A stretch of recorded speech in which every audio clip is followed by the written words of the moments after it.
One of the impacts of the COVID-19 pandemic has been to shrink our world. Many of us are, due to quarantine or restrictions of movement, not traveling around the world the way we used to, but stuck in our countries or our cities, even in our apartments or our homes. Today, we have the task of looking at the COVID-19 world in 2020. And we're honored to have a tremendous panel of global thinkers, global leaders who can help us give a bigger perspective on the state of our world today. Our first panelist will be none other than our host, the former Deputy Foreign Minister, the former Indonesian Ambassador to the United States, and the Chairman and Founder of the Foreign Policy Community of Indonesia, Ambassador Dino Patidjalal. I would add to here that myself, and I think probably many of the nearly 9,000 people who have signed on to this event, have been praying for his and his family's safe recovery from the COVID-19 pandemic. And we're delighted to see him as energetic as always in this process. After we hear from Ambassador Dino Patidjalal, we'll be hearing from Professor Amitav Acharya, who's a distinguished professor at the School of International Service at American University. I had to come all the way down here to the farthest city on the planet on land away from Washington, where I spent 25 years together with Amitav to realize how famous and influential he is here in our region. We're delighted to have him on the panel.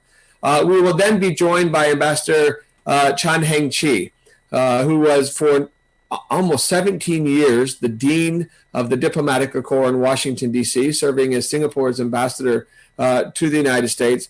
Currently continues to serve as an ambassador at large and is chairman of the Lee Kuan Yew Center for Innovative Cities. We also have with us Ambassador Ichiro Fujisaki, who is currently the president of the Nakasone Peace Institute, but has served also as a former Japanese ambassador to Washington, D.C. And then last and certainly not least, we're joined by Professor Wu Xinbo, who's the dean of the Institute for International Studies at Fudan University. So, as we kick off this panel, I don't see that I've got Dino on board yet. So I'm going to start, if I could, with Amitav. And I'm going to ask each of our panelists, just in a short period of time, maybe 4 to 5 minutes, just to give us your assessment of what the COVID-19 world looks like in 2020. What are the trends? What are the underlying developments? What are the real challenges that have emerged? So we can understand this from a global perspective. So Amitav, we'll start with you, and when Dino pops in, we'll go to him. So, okay, thank you, Gordon, and it's really nice to be here, nice to be with friends. You have asked for a very broad picture, so I will give you a very, very broad picture. First of all, I don't think COVID-19 is really creating any fundamental change that we hadn't seen happening before. So I consider COVID-19 as an accelerator and not a creator of new change. And I'll tell you what that acceleration is. The world was already changing, moving away from a Western dominant world order to a more diverse, pluralistic, decentered world. And power was shifting to Asia. And COVID-19 economically and strategically has accelerated.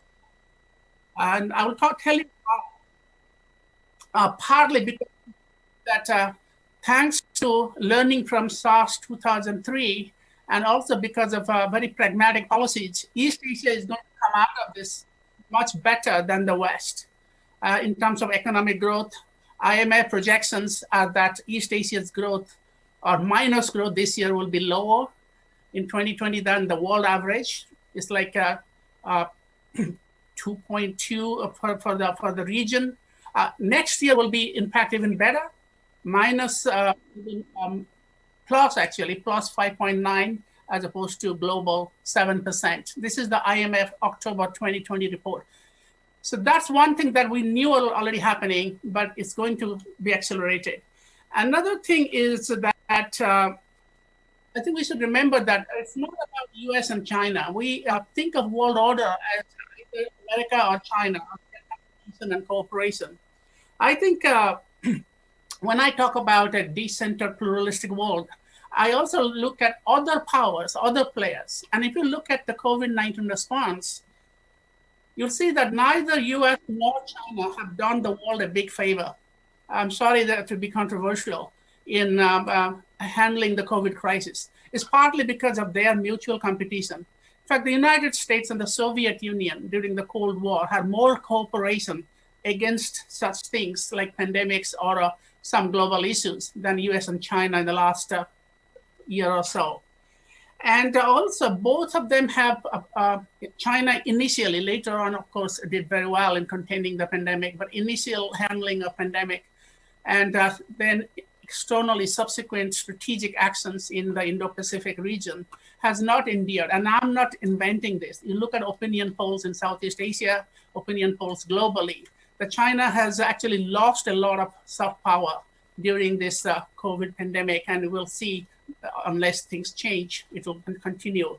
The United States have done terribly.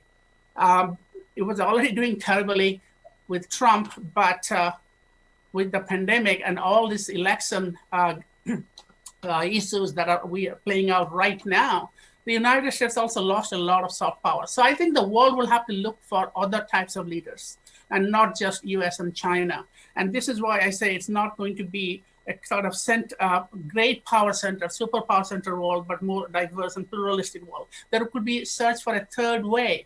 And this is my third, probably the last point, which is that if you look at who has actually done well in COVID, this is not about power. This is not about ideology. This is not about culture. Some people argue that Confucian countries have done better because of military ethos, whereas capitalist countries, individualist countries like US don't want to wear masks, don't have a community sense. But you look at it, in this crisis, democracies have done well, autocracies have done well, democracies have done badly, and autocracies have done badly. It's not about ideology. So South Korea has done well, China has done relatively well, New Zealand has done very well. It's not about Confucianism. Look at Australia and New Zealand and their response, Thailand's response. These are not Confucian countries. Whereas we see Confucian countries have done well. I think one place that has done well, that will be Taiwan, whether we call it a territory. So it's not about power, it's about governance. And the countries which have governance, countries have learned from past mistakes, have actually, or territories and places, they have actually done very well. That's why we should move away from power and look at governance. And let me just stop here, and I will come back to some of these issues and talk about multilateralism later. Thank you so much. Ambassador Chan, Singapore is one of the true global hubs. And so although you may have been limited in your travel, you're certainly not limited in your perspective on these global developments. I'd welcome your views. We've got to get you unmuted. There we go. Well, thank you very much, Gordon. And I would like to thank Dino for the invitation to join this very meaningful conference. Actually, Amitav has expressed many of the points I wanted to make. Is the sound okay? There's a bit of an echo, but just go ahead and proceed, and they'll work on it in the backside there. And Amitav, you might want to mute yourself so we don't get feedback there. Okay. So go ahead, proceed. Thank you. Well, I wanted to say that Amitav has said many of the things that I wanted to say. But let me just emphasize it in a different way. 2020 has really been quite a year. Can you hear me? COVID-19 was a black swan, although we should have seen it coming. In fact, Bill Gates in 2015 warned the world about it. He said it is microbes, not missiles, that will kill people, millions of people. And he made this point after the Ebola crisis, concerned that the world will not be ready for the next pandemic. So even if it is a gray swan, COVID, we could not have imagined the scale and the fatalities caused by the disease. And people talk of disease X, which would be much worse and is yet to come. Oh dear. Is it okay? Can you hear me? I can't hear anybody. Okay. Right. So let me and I agree with Amitav that, when you look at the way countries have handled COVID, it is not wealth or affluence that is the determinant. Governance, but I would put it to this too. Countries with a communitarian culture fare better. And communitarianism is not just confined to East Asian countries. In the Scandinavian countries, they have communitarianism too. And New Zealand, because of the size and perhaps the Maori culture, I would say it is a communitarian culture too. It is just that in the Western liberal countries, and I don't say this as a criticism, it's just that they are different. There is a streak of libertarianism in the society, the emphasis on freedom. And I think the society has to accommodate that. So that's why you see this problem. Now, what has COVID done to the world order? Pre-COVID, world order was already changing. In fact, some said it had changed. And Amitav said it has changed from a Western-oriented world towards a more non-Western oriented world with the East, asserting itself. And I would say that COVID has simply accelerated some of these changes.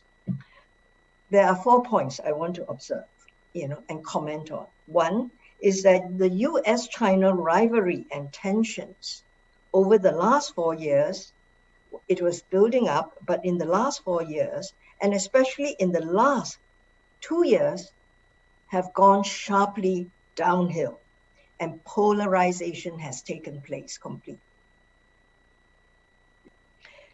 Dr. Kissinger, the master of realistic politics, said in 2019 at the Bloomberg New Economy Forum that we are at the foothills of a Cold War.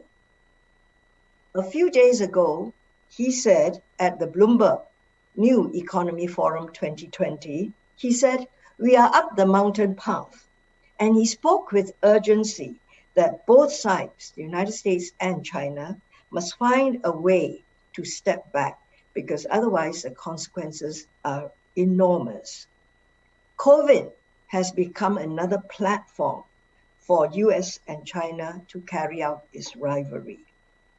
Now, what will a Biden victory mean? Some people say, will there be a reset? And you've seen many commentaries arguing that this is a new way of doing things and you can do this or that.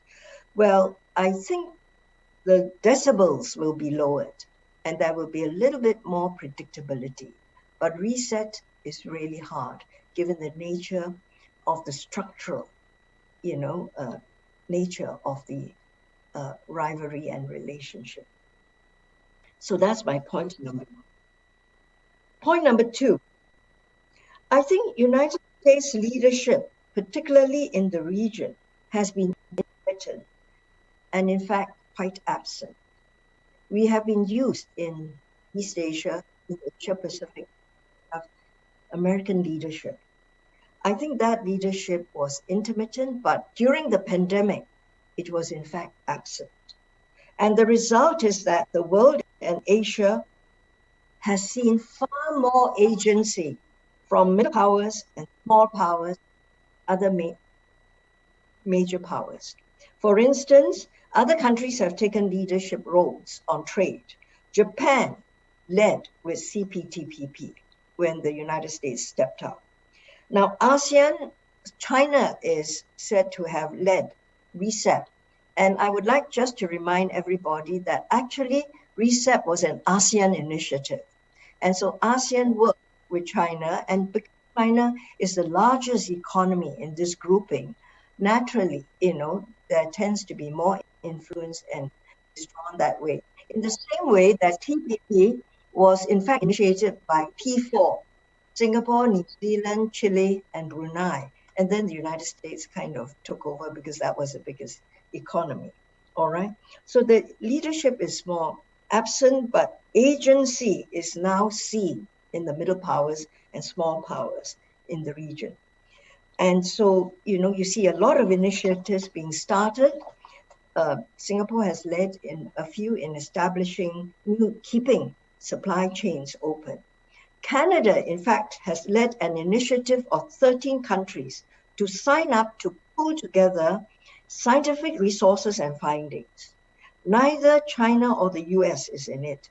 And this is to stop the politicization fights. So it's China, Brazil, France, Germany, United Kingdom, Turkey, Indonesia, Peru, Morocco, Mexico, Singapore, and ROK. Now, will the Biden presidency return to the region? And if it wants to return to the region, and I think it will want to do that, I think the United States will find the region somewhat different and slightly changed, and they should listen and consult, because everyone feels they can take initiatives as well, and they have some agency. The third point I want to make very quickly is that indeed multilateralism has weakened and it has been undermined. When the United States pulled out of the Paris Accords and TPP, I think that was impacted. And what it did in holding up the appellate court appointments of WTO certainly didn't help.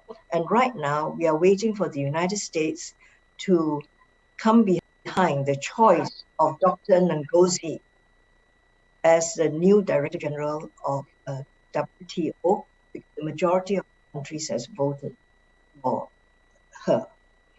Now, and I think with the Biden presidency, we really do hope that the United States does not pull out of WHO, as has been threatened. So we hope that multilateralism will be, we will work together, as Foreign Minister No has said, and what Foreign Minister Wang Yi has said, we should all work together to find a basis of pulling through the COVID period. Now, the fourth point I want to make is that about global governance. I see nationalism on the rise and also protectionism during this COVID period. And this is a state of the world. And COVID has ushered in the return of the state. And governments have never been more popular than now. Those who wanted small state are now arguing for a bigger role for the state. So I think that is the new state of the COVID world. And I think there's an awareness also in developed countries as well as developing countries that while COVID is a crisis, a very major crisis, so is climate and environment. And perhaps the two recoveries can go together. Green recovery post-COVID. And now I would say it is easier to make an argument for climate and health, whereas in the past, if you talk about saving the environment, climate change, and it's related to health, not so many people listened to that argument. So I think I better stop there. I've done more than. Thank you so much, Ambassador Chan. I think anybody who wants to follow your counsel to listen and consult would do well to start with this global town hall. We've got 15 hours and another 30 minutes of this panel for those people who want to listen and consult. Ambassador Fujisaki, I have noted that every other panelist has a bookshelf behind, but you, in deep Japanese sensitivities and symbolism, have trees behind you with a cage. And so maybe you're trying to tell us that we have trapped our knowledge in books and you're trapping it in a natural form. But whatever, we'd like your unique perspective on the global state of the world in the COVID-19 era. Thank you very much, Gordonson, for comparing me with a lion in the jungle, the cage or whatever. But I first like to say that Dino was very special as ambassador. He came to Washington. Instantly, he became a star. Of course, maybe his wife was even a bigger star, but I was astonished that an ambassador could change the image of a country so quickly. I'd like to speak two things about the COVID-19's effect on society and the world. As for society, there are industries, people who have to be affected, of course, and those who can come back. But because there are young people listening, I think I like to say this is a great opportunity. Just like after the World War II, there was a devastated field. Some people who are innovative thought, hey, this is a chance, opportunity. And they made a great way out of that. So please look at it that way. That's the only advice I like to make. Second, on the world order, in my view, it didn't change too much. I'm not in line with my previous speakers because of two reasons. One, China, it was a golden opportunity for China, but it missed it. I'm sorry, because it's not US-China relations now. A lot of people say it's two giants wrestling. No, because of COVID-19, China unfortunately went into some difficult situations with United Kingdom, France, Australia, Germany, Canada, India, all the major countries. Why? Because I think Chinese didn't differentiate two things. One, domestic propaganda. The other is international public relations. You shouldn't push envelope too much to international public opinions who are very much and sort of enlightened people. So I think that differentiation didn't work well. That's the reason. And I'm not opting to be a relations advisor to the party or whatever, but this is very important. Second, United States chose Mr. Biden over Mr. Trump. And I think that makes major big change because we have been living in and had to navigate through very stormy sea without any maps, without any lamps. We had to depend on Twitters. Now it's going to change. It's going to be a more team play within the government, team play with allies, friends. So it's a lot more predictable. So I'm very optimistic. In that sense, world order, I think, will not that change as a lot of people is predicting. I'll try to be very short. So that's what I wanted to offer. Thank you. Thank you. We're going to go next to Professor Wu Xinbo in Shanghai at Fudan University. Professor Wu. Go ahead and unmute yourself there. Unmute, and then we'll go. Okay, am I on? Yeah. Okay, thank you. I want to especially appreciate the invitation from the organizer of this event. Nice to see my friend Amitav. We haven't met in person for a long time. Basically, I have three quick points to make. First, I think we working out of the COVID-19, we need strong good governance at home. So this is the case for both developing and developed countries. For China, which has a long time emphasized on economic growth, the most important lesson we learned from this episode is that sometimes governance is more important than growth.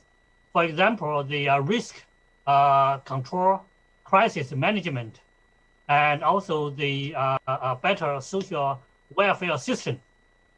All these kind of things, if they are not well developed, they may make the fruit of economic growth evaporate overnight. So that is the number one lesson we learn from it. For the developed countries, for the Western democracies, for a long time, you just assume that democracy and individual freedom will ensure your success, which didn't turn out to be the truth. Look at how the US has handled the COVID-19. So how to deal with a challenge like the COVID-19 is something new even for the developed countries, for the Western democracies.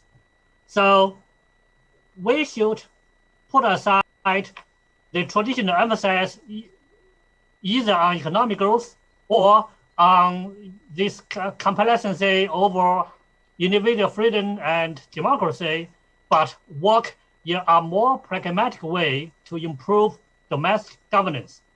So that's the first point. Second point, we need to make a better use of new technology. And in this case, especially IT technology. Without IT technology, without iPhone, smart iPhone, I cannot imagine how we could do better in terms of, warning, early warning, tracing, in dealing with the spread of the virus, and also to, survive through online shopping. So this new technology really has changed the way of life and work. Of course, you have to pay the price. The price is your privacy, because you have to give some of the data to the IT technology, to the company. Otherwise, you cannot, handle this kind of system. So between privacy and the need for life, for health, and for work, you need to strike a good balance. The third point is that we need strong international institutions. COVID-19 pandemic, all these kind of things, they do not recognize national boundaries. They do not recognize whether you are allies or not. They do not recognize whether you are democracies or not. So it's a transnational challenge. It really requires border transnational cooperation. Now, someone, I think Amitabh just mentioned, you cannot look either to China nor to the US for leadership. I don't think it's always precarious to rely on one country for leadership, because, countries' capability may change, not only in hard power, but also in soft power, especially depending on what kind of leader you have. We really need to rely on strong institutions, both regional and global. So in this regard, I strongly echo the comment by Foreign Minister Wang Yi from China, who noted that this is a time we need to improve global governance system to promote better coordination and cooperation among countries. So to sum up, if there's anything important, I walk away from this once a year century pandemic. That is, we need better governance. We need better use of new technology. We need strong international institutions and a better cooperation among countries. So with that, I stop here. Thank you. Thank you, Professor Wu. Okay, we're going to turn now to our host and the chairman of this entire enterprise, Ambassador Dino Padi-Jalal, for his reactions to the current state of the COVID-19 world in 2020. So, Pak Dino, over to you. Gordon, I'll mention the 3 or 4 very quick points. The first trend that I see is that COVID-19 has become a very political virus. We've had other viruses before. We had AIDS, Asian flu, H5N1, the Spanish flu, and so on and so on. But there never was political in the sense that COVID-19 was. These days, because it affects every country in the world, elections, political legitimacy, political expectations, political credibility, this is all affected and determined by COVID-19 in different degrees, right? Even in the United States, we see if it had not been for COVID-19, I'm sure that Donald Trump would be re-elected to a second term, right? So this is a very political virus, and we see in many countries the reputation and credibility of leaders either restored or enhanced with the COVID-19. We saw the political party of Moon Jae-in in South Korea did very well in most recent elections. We saw the huge landslide by the Prime Minister Jacinda Ardern in New Zealand.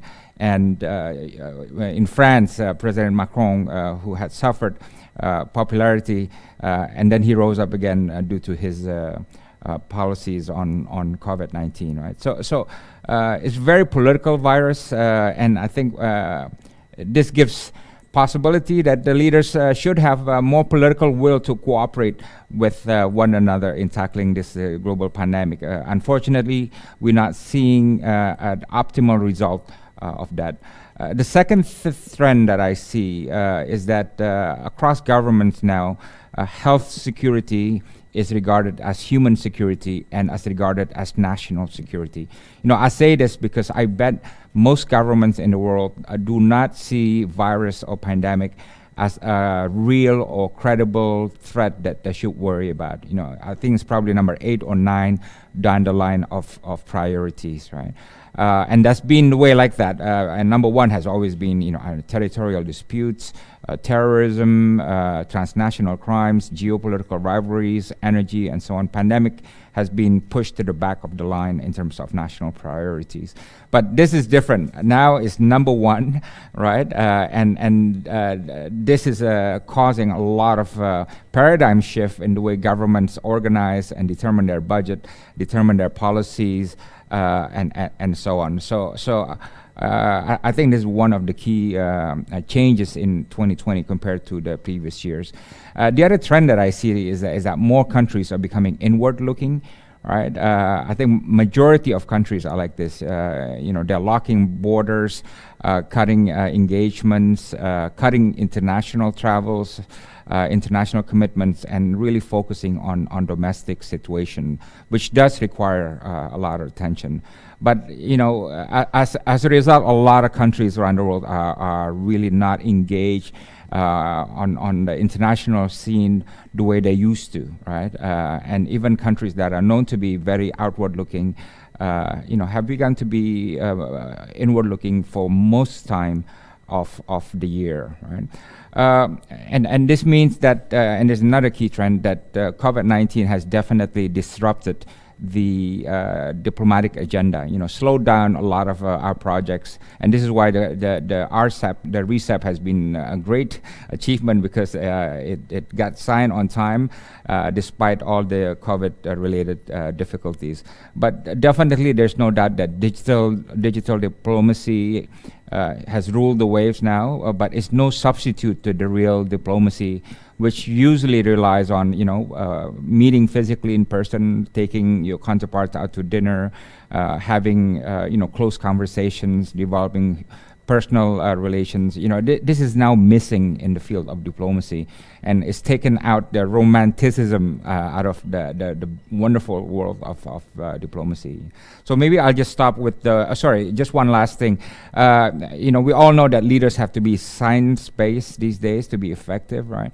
But unfortunately, what we're seeing in 2020 is really the phenomenal rise of conspiracy theories, you know, everywhere, right? Including the United States now, where we see conspiracy theories rising to really a level that we had never seen before. And we see this in Indonesia as well, right? So on one hand, you have government officials who have to be science-based, who have to be evidence-based in making their decisions, but they're operating in a field which is full of conspiracy theories, and this goes for Indonesia too, and this makes things a bit more complicated. Yeah, I'll stop there. Thank you. Well, thank you, Pak Dino. You may not have books behind you, but you have the best armchair, so it makes you look very distinguished. Thank you so much. I appreciate that. Okay, we've just got a little over 15 minutes left, and I want to kind of group a couple of questions together. By its very nature, a pandemic is global. In other words, it's not something that any individual country can solve by itself. It has to have international cooperation. And yet, if I listen to the remarks from all of our panelists thus far, it is concerning that the international system, the international community, the global community in some ways is failing this test, right? That we're pulling back to a state-specific response. Those international organizations are weaker. So one, I'd like to get your assessment for that. There are some good and encouraging counterpoints. Dino mentioned RCEP going forward, but I'd like to get your assessment of the global response to this pandemic. How are we doing as a global community? And then, so we can end on a slightly forward-looking note, what do you think the priorities of the global community should be, or us as individuals? So, a report card, and then your own priorities as to what we ought to be doing to collaborate better going forward. So let's continue. We'll go back in the same order we did before. Amitabh, to you, real quickly, and about 3 minutes each so we can keep on time here.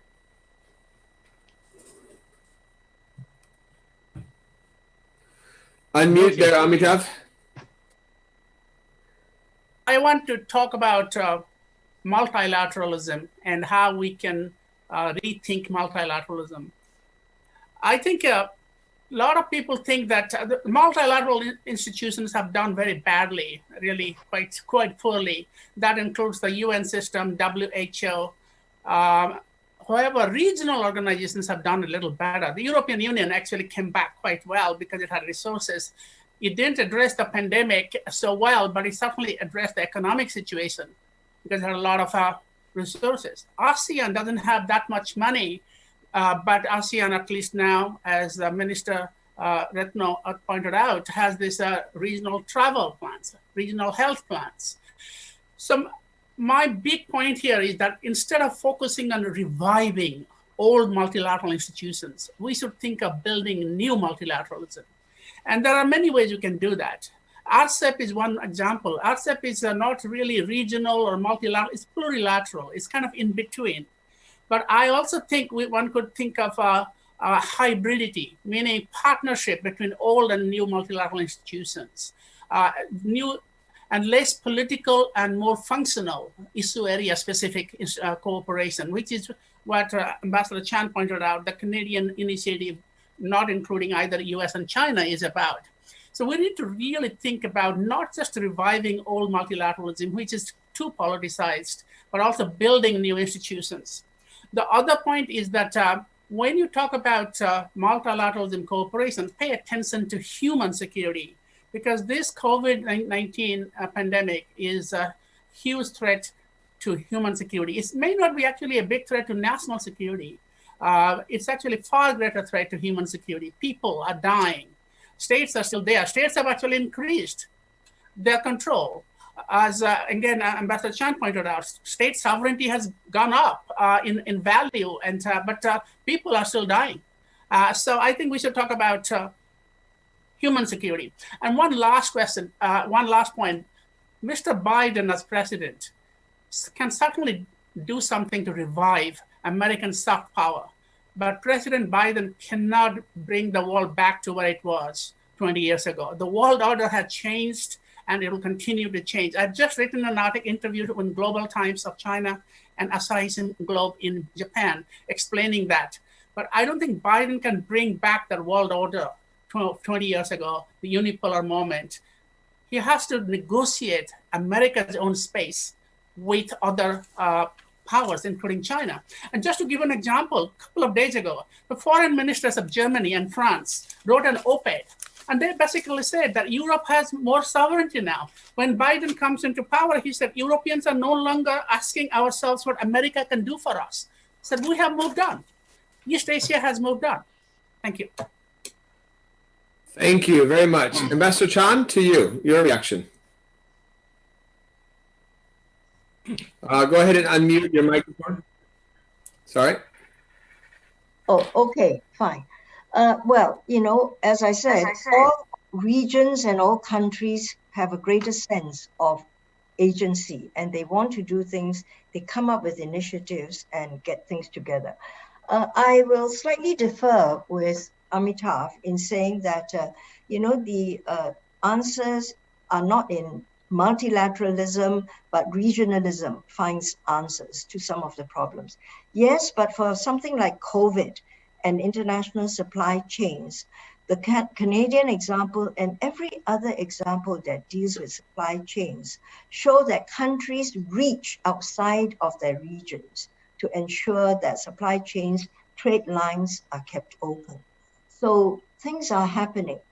I think that with the Biden presidency, I am hoping, because he has said he would emphasize COVID recovery as his first priority and economic recovery as a second priority. That will mean that he will take moves to really move into multilateral cooperation with WHO and every other country to lead in this. And whatever you say, I think that the absence of the United States leadership in the COVID response did impact on the world reacting. You know, when SARS happened, we all worked very well together because ideological differences were not so great. Now, if the United States can rise above its ideological view of the world in terms of values and work with everybody, I think it will really help. So I see multilateralism as something that we can move forward with it, particularly with COVID. And I think there's a concern to move also multilateralism forward on climate change, and cooperation can be, built around climate change. And this is extremely, I see it as very urgent, because look at all the wildfires that are spreading in Australia, in the United States, floods, extreme weather. So I suspect that you might see greater multilateralism there. Now, how would we look at the future, as individuals? What do we do?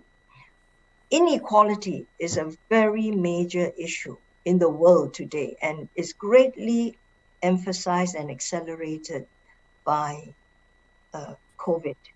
And I think perhaps as individuals, if we live responsible, sustainable lifestyles and support good governance, sustainability must come with good governance, we may reach a better place, and countries can strive for good governance and inclusive growth and sustainable growth. And I hope the global community will increase our quotient of cooperative efforts. Thank you very much. Ambassador Fujisaki, over to you. Thank you very much.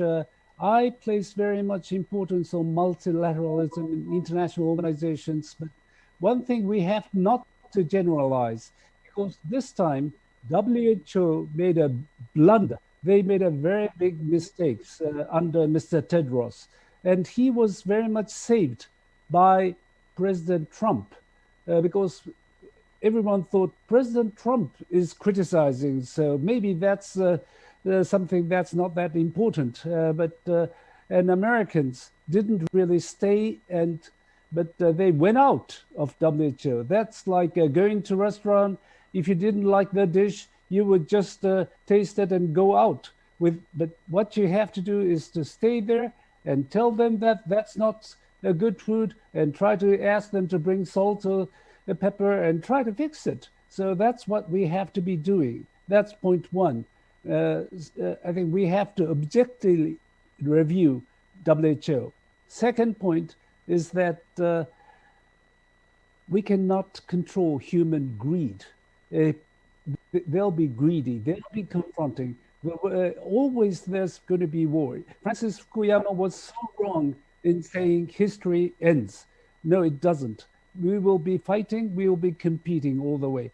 What's there to control that is framework, institutional framework, law, tax, education, and we have to improve them, because now discrepancies among those haves and have-nots within the country and internationally is expanding so rapidly. I think it's the responsibility of think tanks like us, politicians, to really look at the situation and sit down and discuss that in international organizations. I think SDG is not at all really addressing these issues. I think we have to do a little bit more of that, because without law and tax education, it's like 150 pounds man fighting with 500 pounds gorilla like man. And in that case, always 500 will win. So in wrestling or boxing, it's always has to be the weight bands and things like that. We have to think of those things. Thank you very much. Thank you. Professor Wu. Go ahead and unmute. Yes. Thank you. First and foremost, I think we need to promote better international cooperation. And I hope Biden administration will start its cooperation with China in dealing with the pandemic. Although this is an international issue, but China and the US as two leading countries in the international system, if they do not cooperate well, I don't think the international cooperation will go that far. Unfortunately, the Trump administration, they viewed the COVID-19 as an opportunity to enhance its strategic competition with China. And they even thought this would be a great opportunity to destabilize and defeat China in its strategic competition. So that is why the two countries didn't have cooperation as many had expected. So I hope, starting with the Biden administration, China and US will conduct their cooperation both bilaterally, but more importantly, within the international organizations like WHO and United Nations and other international organizations. So China and US, as the two leading countries of the international system, they have to cooperate. The second thing is we need to promote regional cooperation in East Asia. Now, thinking about the 10+3 process, this process has always been driven by crisis.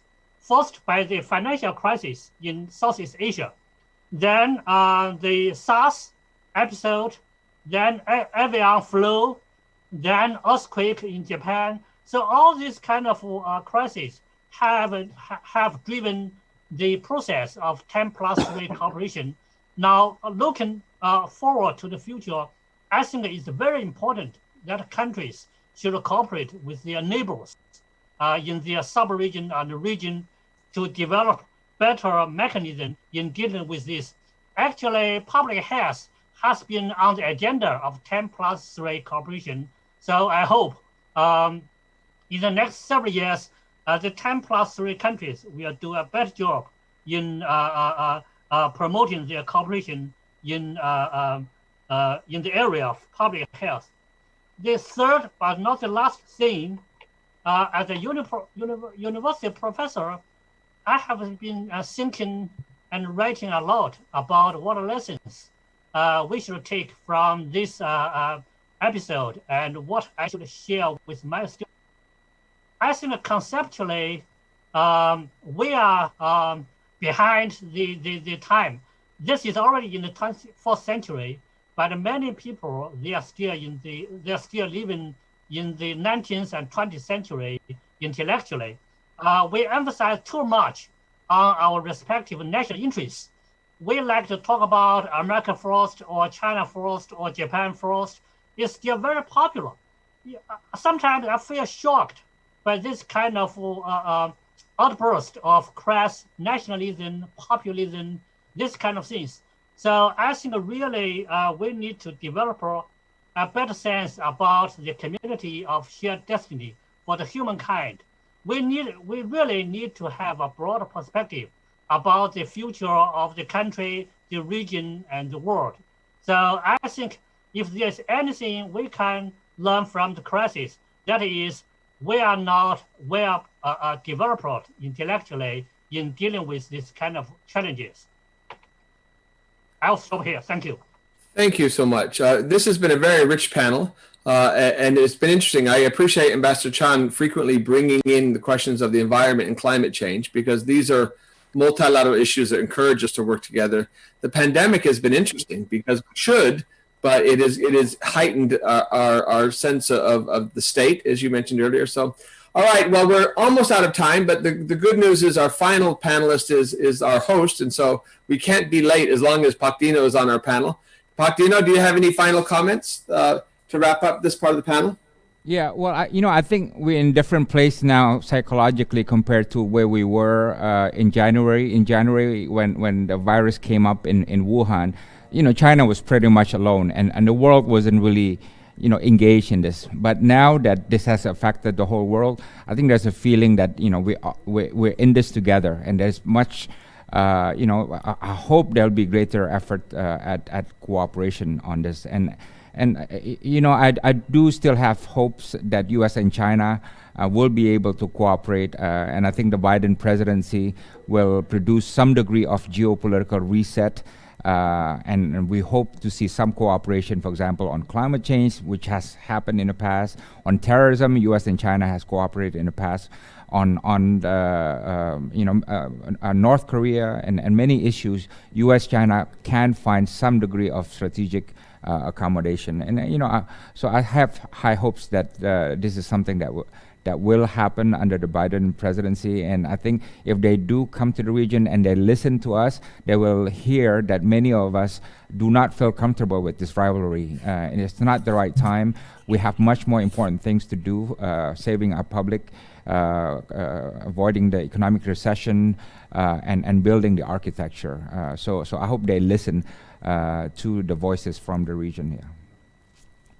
Well, let me note that there has been a common theme throughout this wonderful panel. I think every single panelist referred to multilateralism, focused on the importance of the international community working together. I think probably that's one of the reasons why the nearly 9,000 people who are watching this program let out a collective sigh of relief every time a panelist mentions the word Biden presidency or President-elect Biden, because at least there's not open hostility to multilateralism in that process. This has been a really rich discussion. I think one thing that we can agree upon is that in a world where a small but dynamic organization like the Foreign Policy Community Indonesia can bring together participants from over 60, nearly 70 countries, 9,000 participants, a range of institutional partners from throughout the globe, of which the Perth US Asia Center is honored to be an institutional partner, there is hope. And so Pak Dino's final comment about us now recognizing the need, this is a very important seed and a very important step of that process. On behalf of this wonderful panel, let me thank again our host, the Foreign Policy Community Indonesia, and especially to thank our panelists coming from Singapore, from Washington, D.C., from Tokyo, from Shanghai, from Jakarta, and from Perth. Thank you all. We look forward to the continuation of the program. Thank you, Gordon.